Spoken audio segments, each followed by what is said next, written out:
সেবা করবার জন্য আমি এই 14 বছর বনবাসে এসেছি মাগো। তুমি তুমি আমার কথা মুখে ব্যক্ত করো না বৌদি, তাই আমি বলছি দাদাকে ফেলে আমি যেতে পারি না বৌদি, শুধু তোমাকে ফেলে আমি কখনো যেতে পারবো না বৌদি, কখনো না। তুমি যদি আমাকে মায়ের স্নেহ ভালোবাসো তাহলে এক্ষুনি যাও, আমাকে রক্ষা করো। বৌদি, আমার দাদার কোনো বিপদ হতে পারে না, আমার দাদা বিপদ পঞ্চকারী, তার কোনো বিপদ হবে না বৌদি। তুমি তুমি শান্ত হও, তুমি শান্ত হও।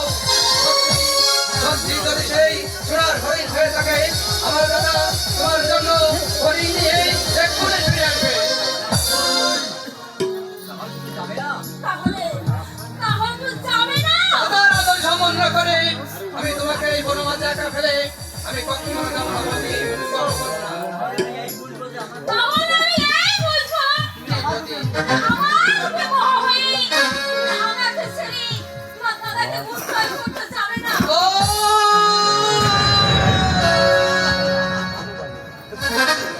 সূর্য,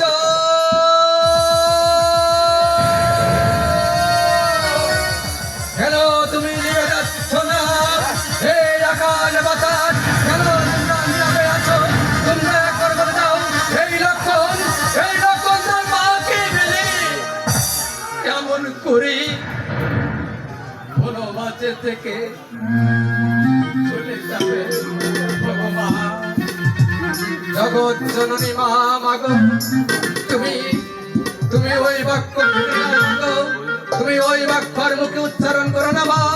তোমার লক্ষণকে তুমি পরীক্ষা নিয়ে না মাগো, পরীক্ষা নিয়ে না।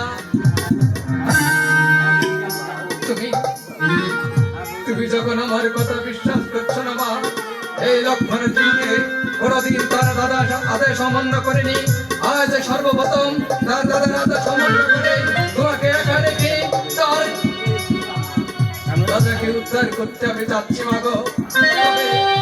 তবে একটা কথা দাও মা, আমি ফিরে না আসা পর্যন্ত আমি একটা গন্ডি দিয়ে রেখে যাচ্ছি। এই গন্ডির ভিতর থেকে কোনো মতে যেন তুমি বেরোবে না মা।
তোমার লক্ষণ আছে প্রথমবার দাদার আদেশ অমান্য করে তোমাকে এই বনমাঝে একা ফেলে আমি আমি দাদাকে উদ্ধার করতে যাচ্ছি মাগো।